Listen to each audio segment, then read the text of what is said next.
Hi friends, this is Praveen. Welcome to Praveen అన్న blog YouTube channel. ఈరోజు మనం మరో ముఖ్యమైన వ్యక్తితో ఇంటర్వ్యూ చేయబోతున్నాం. అతను పల్నాడులో one of the powerful member. So పోటీ చేసిన 3 సార్లు వరుసగా 2 సార్లు గెలిచి తన పౌర్యంతో చాటు చెప్పుకున్నారు. అతను ఎవరో కాదు, డాక్టర్ గోపిరెడ్డి శ్రీనివాస్ రెడ్డి. నమస్తే సార్. నమస్తే సార్, ఎలా ఉన్నారు? బాగున్నానండి, బాగున్నాను. చెప్పండి. హ్యాట్రిక్ మిస్ అయింది, దీనిపై మీ అభిప్రాయం ఏంటి? మీరు ఎలా ఫీల్ అవుతున్నారు? అసలు ఇలా జరుగుతుందో మీరు ఏమైనా ఎక్స్పెక్ట్ చేశారా? ఇలా జరుగుతుందని ఎక్స్పెక్ట్ చేయలేదండి. ఎందుకంటే ప్రతిసారి గెలుస్తామనే ప్రతి అభ్యర్థి కూడా పోటీ చేస్తాడు ఎన్నికల్లో. అయితే కొన్ని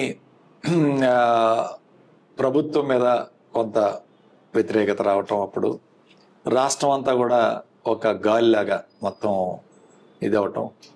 సో దానివల్ల ఓటమి పాలవటం జరిగింది. ముఖ్యంగా అర్బన్ ఓటింగ్ బాగా మార్పు వచ్చిందని భావిస్తున్నాం. మొన్న ఎన్నికల్లో ఇంత మార్పు మేము కూడా ఊహించలేదు, ఇంత మార్పు వస్తుందని ఊహించలేదు. అందువల్లనే ఓటమి పాలవటం జరిగింది.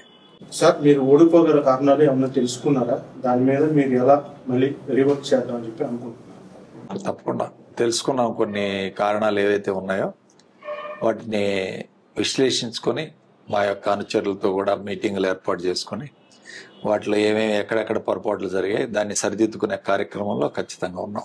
ఓకే, కుటుంబ నేపథ్యం సార్, అసలు మీరు డాక్టర్ ఎలా అయ్యారు? దానికి అనుకున్న కష్టం ఒకసారి. నాన్నగారు మాది బుచ్చిబాపనపాలెం గ్రామం, స్వగ్రామం. మా స్వగ్రామం రొంపిచెర్ల మండలం, ఈ నర్సరావుపేట కాన్స్టిట్యున్సీలో రొంపిచెర్ల అనే గ్రామం ఉంది. ఇక్కడి నుంచి ఒక 15-20 కిలోమీటర్లు ఉంటుంది. ఆ రొంపిచెర్ల పక్కనే ఉన్న బుచ్చిబాపనపాలెం గ్రామం అనేది మా స్వగ్రామం. మా నాన్నగారు టీచర్ అయినా సరే వ్యవసాయం ఉండేది మాకు. మాది ఉమ్మడి కుటుంబం. మా టీచరు, మా బ్రదర్స్, మేము 2 బ్రదర్స్, మా సిస్టరు, అందరినీ కూడా ఆయన చదివించారు, బాగా కష్టపడి చదివించారు. సో మా బ్రదర్స్ 2 కూడా పోస్ట్ గ్రాడ్యుయేషన్ కంప్లీట్ చేసి 2 కూడా టీచర్స్గా పనిచేశారు. మా పెద్ద అన్నయ్య లెక్చరరు ఎస్కేఆర్బిఆర్ కాలేజీ, తర్వాత మా రెండో అన్నయ్య టీచరు, స్కూల్ అసిస్టెంట్. సో 2 కూడా రిటైర్ అయిపోయారు. మా సిస్టర్ కూడా ఎంఏ చదివింది. మా బావగారు కూడా లెక్చరరు, ఆయన కూడా రిటైర్ అయిపోయాడు. సో అందరూ కూడా రిటైర్ అయ్యారు. So all are most of them teachers family. Okay. So అట్లే మాకు వ్యవసాయం కూడా ఉండేది. అయితే మా ఫాదర్ టీచర్ కాబట్టి నన్ను 6th క్లాస్లోనే సైనిక్ స్కూల్ కోరుకొండలో సీట్ వచ్చింది నాకు. ఆ స్కూల్లో ఇంటర్మీడియట్ వరకు చదువుకున్నాను నేను. ఆ తర్వాత ఎంబీబీఎస్ ఆంధ్ర మెడికల్ కాలేజీలో ఫ్రీ సీట్ వచ్చింది. అక్కడే ఆంధ్ర మెడికల్ కాలేజీలో చదువుకున్నాం. మన స్టేట్లో 391 ర్యాంక్ వచ్చింది. సో ఆంధ్ర మెడికల్ కాలేజ్ చదువుకుని ఆ తర్వాత PG MS orthopaedics Manipal Academy of Higher ఎడ్యుకేషన్లో, మణిపాల్ మాహేలో పీజీ కంప్లీట్ చేసి మళ్ళీ తిరిగి సింగరేణి కాలేజ్లో పనిచేశాను. ఆఫ్టర్ ఎంఎస్ అపోలో హాస్పిటల్స్ హైదరాబాద్లో పనిచేశాను. ఒక 2 ఇయర్స్ బయట పనిచేసి అప్పుడు 2001లో నర్సరావుపేటలో నేను ప్రాక్టీస్ స్టార్ట్ చేశాను. ఓకే. ఆర్థోపెడిక్స్. డాక్టర్గా ఇంత బిజీగా ఉన్నారు కదా టైంలో, అది కెరియర్ పీక్ టైం, ఏదో మళ్ళీ అయిపోయి రిటైర్మెంట్ ఏజ్ వచ్చేసరి కదా, పీక్ టైంలో ఉన్నప్పుడు అసలు ఈ రాజకీయంలోకి రావాలన్న పవర్ఫుల్ థాట్ అసలు ఎలా వచ్చింది సార్? యాక్చువల్గా మా ఫాదర్ టీచర్ అయినా మేము పాలిటిక్స్లో యాక్టివ్గా ఉండేవారు. మా ఫాదరు కాసు బ్రహ్మానందరెడ్డి గారికి, కాసు కృష్ణారెడ్డి గారికి శిష్యుడు, ఆయన కాసు వెంగళరెడ్డి గారికి శిష్యుడు. సో ఆయన బాగా విలేజ్లో యాక్టివ్గా ఉండేవాళ్ళు. మా విలేజ్ కూడా దాదాపు 30 సంవత్సరాల నుంచి యునానిమస్ విలేజ్. కాంగ్రెస్ పార్టీకి, ఆ తర్వాత వైఎస్ఆర్ కాంగ్రెస్ పార్టీకి యునానిమస్ విలేజ్. సో ఆ విలేజ్లో మా ఫాదర్ని కొంత ఫాలో అవ్వటం జరిగింది. ఆ తర్వాత రాజశేఖర రెడ్డి గారు చనిపోయేదాకా నాకు ఎప్పుడు కూడా రాజకీయాల ఆలోచన రాలేదు. 2009 వరకు కూడా బాగా బిజీ ప్రాక్టీస్ ఉండేవాళ్ళం. 2001 నుంచి 2009 వరకు డైలీ 150 ఓపీ చూసేవాళ్ళం. రోజు ఒక 5-6 సర్జరీలు చేసేవాళ్ళం. సో అట్లా అంత బిజీగా ఉండేవాళ్ళం. సో రాజశేఖర రెడ్డి గారు చనిపోయిన తర్వాత కొంచెం ఆయన పట్ల ఉన్న అభిమానం, ఆయన పట్ల ఉన్న ప్రేమ అభిమానాలతో ఖచ్చితంగా ఆ కుటుంబానికి అండగా ఉండాలని రాజకీయాల్లోకి రావటం జరిగింది. ఓకే. అది నా యొక్క రాజకీయం. లేకపోతే అంత రాజశేఖర రెడ్డి గారితో మాకేం పెద్ద గొప్ప పరిచయాలు లేవు, లేకపోతే ఆ కుటుంబంతో పరిచయాలు లేదు. ఏదో అప్పుడు కొత్తగా పార్టీ పెట్టాడు జగన్మోహన్ రెడ్డి గారు. జగన్మోహన్ రెడ్డి గారికి అండగా నిలబడాలి, రాజశేఖర రెడ్డి గారి కుటుంబానికి అండగా ఉండాలనే ఒకే ఒక్క నేపథ్యంలో నేను రాజకీయాల్లోకి రావడం జరిగింది.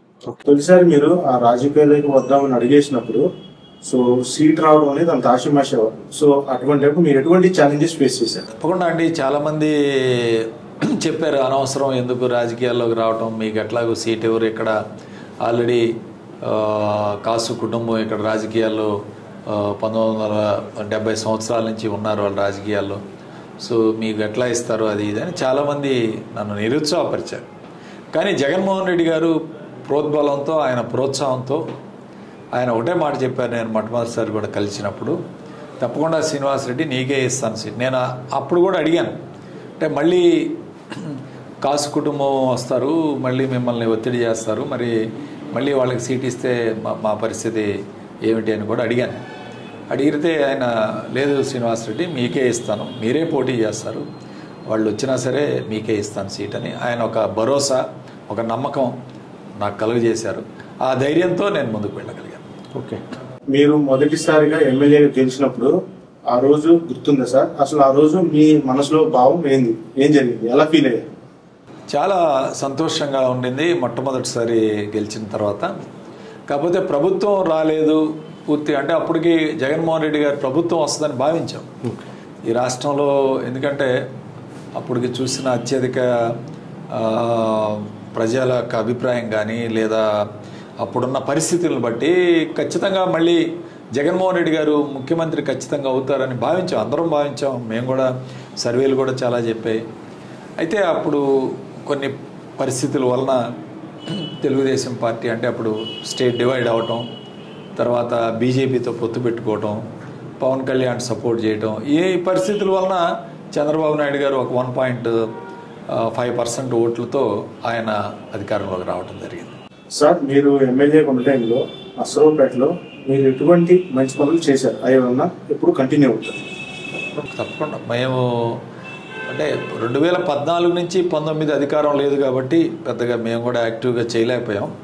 19 నుంచి 24 వరకు మొట్టమొదటిగా నర్సరావుపేటని పల్నాడు జిల్లా కేంద్రంగా, జిల్లా హెడ్ క్వార్టర్స్గా చేయటం చాలా సంతోషాన్ని ఇచ్చింది. ఎందుకంటే నర్సరావుపేట ఒక రకంగా రెవెన్యూ డివిజనల్ హెడ్ క్వార్టర్స్ అయినా ఇక్కడికి దాదాపు ప్రకాశం జిల్లాలో మార్కాపురం, గిద్దలూరు నుంచి కూడా నర్సరావుపేటకు వస్తూ ఉంటారు. ఓకే, ఈవెన్ రాయలసీమ నుంచి కూడా వచ్చేవాళ్ళు చదువుకోవడానికి. ఈవెన్ కాట్సాని రాంభూపాల్ రెడ్డి గారు నర్సరావుపేటలో చదువుకున్నారు, వాళ్ళ బ్రదర్స్ అంతా SSN కాలేజీలో. సో మొట్టమొదటి నుంచి ఒక ఎడ్యుకేషనల్ హబ్గా నర్సరావుపేట ఉండింది. ఆ తర్వాత ఒంగోలు జిల్లా హెడ్ క్వార్టర్స్ అయ్యే ముందు ఫస్ట్ నర్సరావుపేట అనుకున్నారు, నర్సరావుపేటను జిల్లా చేయాలని భావించారు. అప్పుడున్న ప్రత్యేక పరిస్థితులు, వెనకబడిన ప్రాంతం, 3 జిల్లాల నుంచి మేము జిల్లా ఏర్పాటు చేసుకుంటాం కాబట్టి, అటు కర్నూలు జిల్లా కానీ, నెల్లూరు జిల్లా కానీ, ప్రకాశం 3 కలిపి చేస్తున్నారు కాబట్టి ప్రకాశం జిల్లాకు అవకాశం ఇవ్వాలని అప్పుడు కొన్ని ప్రత్యేక పరిస్థితుల వల్ల ప్రకాశం జిల్లా, అప్పుడే నర్సరావుపేట హెడ్ క్వార్టర్స్ కావాలి. కానీ తర్వాత ఇన్ని రోజులకి, ఇన్ని సంవత్సరాలు, దాదాపు 60 సంవత్సరాల తర్వాత మళ్ళీ నర్సరావుపేటని జిల్లా కేంద్రంగా చేయటం, జిల్లా కలెక్టర్ కానీ, ఎస్పీ గారు కానీ, జిల్లా అధికారులందరూ కూడా నర్సరావుపేటకు రావటం, ప్రజలు గుంటూరు వెళ్లాల్సిన అవసరం లేకుండా పల్నాడు ప్రాంత ప్రజలందరూ కూడా నర్సరావుపేట కేంద్రంగా చేసుకోవటం చాలా సంతోషాన్ని ఇచ్చింది. దీనికి ప్రత్యేకంగా జగన్మోహన్ రెడ్డి గారికి కృతజ్ఞతలు తెలుపుతున్నాను. అట్లానే JNTU కాలేజీ నర్సరావుపేటలో దాదాపు 87 ఎకరాల విస్తీర్ణంలో అప్పుడు కిరణ్ కుమార్ రెడ్డి గారు ముఖ్యమంత్రిగా ఉన్నప్పుడు కాసు కృష్ణారెడ్డి గారు లాస్ట్ ఎలక్షన్ ముందు, అంటే 2014 ఫిబ్రవరిలో శాంక్షన్ అయింది. కానీ 14 నుంచి 19 వరకు తెలుగుదేశం ప్రభుత్వంలో ఎప్పుడూ కూడా అక్కడ ఒక ఇటుక బిళ్ళ కూడా పెట్టలేదు. ఈ 5 సంవత్సరాలు పూర్తిగా విస్మరించారు. అసలు కాంపౌండ్ వాళ్ళు కూడా నిర్మాణం చేయలేదు. ఓకే, కాలేజీ అంతా కూడా ఇక్కడ రెంటెడ్ బిల్డింగ్స్లో జరుగుతూ ఉండేది. ఓకే, ఏది నర్సరావుపేటలో. సో చాలా ఇబ్బందిగా ఉండేది. తర్వాత మేము వచ్చిన తర్వాత 19 నుంచి 24 వరకు జగన్మోహన్ రెడ్డి గారితో మాట్లాడి 150 కోట్ల రూపాయలు JNT నుంచి శాంక్షన్ చేయించి పక్కాగా బిల్డింగ్స్ అన్ని నిర్మాణం చేపట్టడం జరిగింది. కరోనా వలన కొంత ఆలస్యమైన కాలేజీని అంతా కూడా అక్కడికి షిఫ్ట్ చేసాం. మేము 2024 ఫిబ్రవరి కల్లా కాలేజీని అంతా షిఫ్ట్ చేయగలిగాం. ఇంకా హాస్టల్స్ కొన్ని ఉన్నాయి, అవి కంప్లీట్ చేసుకుంటే బాగుంటుంది కాలేజీ. అక్కడ క్యాంపస్కి వెళ్ళాం. అట్లానే నర్సరావుపేట చుట్టుపక్కల ఉన్న పరిసర ప్రాంతాలంటే వాటన్నిటిని కూడా నర్సరావుపేట మున్సిపాలిటీలో విలీనం చేశాం. ఓకే. సో ఇవన్నీ కూడా ఏంటంటే జనరల్గా ఓటేమో మున్సిపాలిటీలో ఉంటుంది, విలేజ్ రెవెన్యూ అంతా కూడా పంచాయతీలో ఉంటుంది. సో వాళ్ళకి ఏంటంటే పంచాయతీలో మీరు రెవెన్యూ కడుతున్నారు కదా, ట్యాక్స్లన్నీ వాళ్ళు చేయాలంటారు. పంచాయతీలు వచ్చి ఇక్కడ చేయరు పాపం. లైట్స్ లేవు, రోడ్స్ లేవు, డ్రైనేజ్ లేదు, మంచినీళ్ళ ట్యాపులు లేవు, లైట్స్ లేవు. ఈ యొక్క ప్రాంతాలన్నీ కూడా నర్సరావుపేట మున్సిపాలిటీలోకి తీసుకురావడం జరిగింది. ఓకే. సో దానివల్ల చాలా వార్డుల్లో బాగా లబ్ధి చేకూరింది, ప్రజలకి మేలు చేశాం. తర్వాత దాదాపు 30 కోట్లు పెట్టి ఈ ప్రాంతాలన్నింటిలో కూడా మంచినీళ్ళు, రోడ్స్, డ్రైన్స్ ఇవన్నీ కూడా నిర్మాణం చేశాం. ఓకే. సో వాళ్ళందరూ కూడా చాలా సంతోషంగా ఉన్నారు. సో అట్లా మంచి అభివృద్ధి కార్యక్రమాలు చాలా చేపట్టాం. దాదాపు నర్సరావుపేట నియోజకవర్గంలో 16,000 మందికి ఇళ్ల పట్టాలు ఇచ్చాం. దాదాపు 2,000 కోట్ల రూపాయలు సంక్షేమ పథకాల ద్వారా కానీ అభివృద్ధి కార్యక్రమాలు కానీ చేయగలిగాం. ఓకే. రోడ్లు దాదాపు R&Bలో 50 కోట్ల రూపాయలతో రోడ్లు, కోటప్పకొండ అభివృద్ధి, కోటప్పకొండలో సెంట్రల్ లైటింగ్ కింద పైన నంది విగ్రహం, మరి ఈ విధంగా శివ కుటుంబం అన్నీ బ్రహ్మాండంగా కోటప్పకొండ అభివృద్ధిలో కానీ, కోటప్పకొండ నర్సరావుపేట 14 కోట్లు పెట్టి రోడ్డు వేసాం.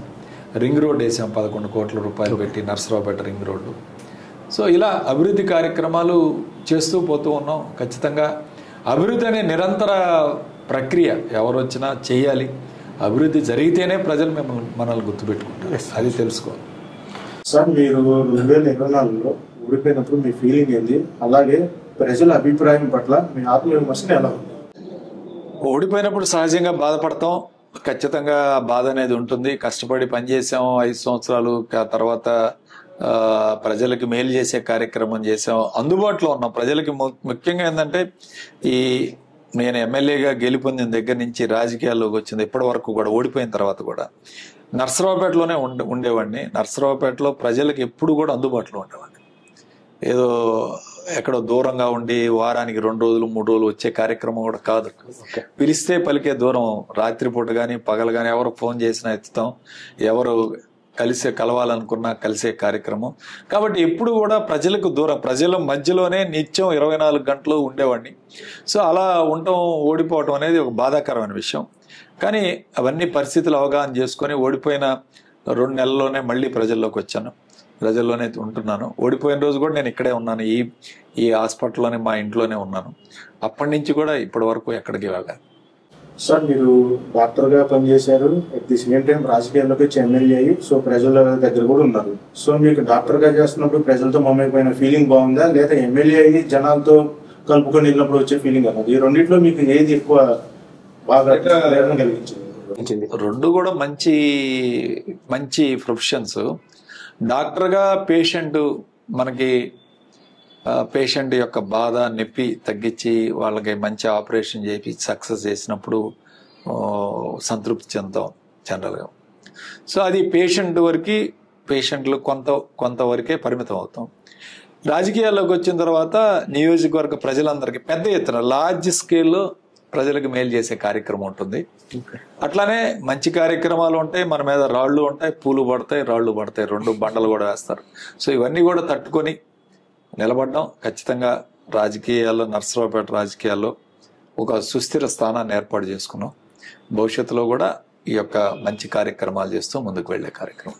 మీరు పవర్ లో ఉన్నప్పుడు అంటే అందరూ వచ్చి ఏమైనా సహాయం కొడతారు, ఏమైనా హెల్ప్ చేయడానికి అవకాశం ఉంటుంది. ఇప్పుడు మీరు పవర్ లో లేరు, మీరు ఇప్పుడు చెప్పినట్టు ప్రజలతో కూడా మమేకమే ఉన్నారు. వాళ్ళల్లో సపోజ్ ఇప్పుడు ఎవరైనా వచ్చి సహాయం అని మిమ్మల్ని అడిగితే మీరు చేయగలిగే పొజిషన్లో ఉంటే పార్టీని చూడకుండా మీరు చేయగలుగుతారా ఇప్పుడైనా సరే? తప్పకుండా ఇప్పుడు కూడా చేస్తూ ఉంటాం. చాలా ఉంటాయి అలాంటివి చేసేవి.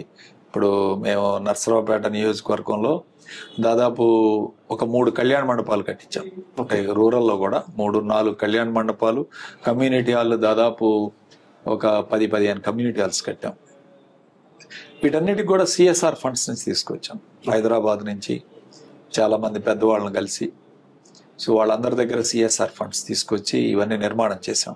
సో ఆ విధంగా ఇప్పుడు కూడా అంటే ప్రతిపక్షంలో ఉన్న మనం చేయాల్సిన బాధ్యత, చేయాల్సిన ధర్మం ఖచ్చితంగా చేస్తాం. దానిలో ఏమీ మొగమాటం ఏం లేదు. ఇప్పటికీ ప్రజలకు అందుబాటులో ఉండి వాళ్ళ అవసరాలు మా శక్తి మేరకు, మాకున్న శక్తి మేరకు ఖచ్చితంగా చేస్తాం. ఓకే.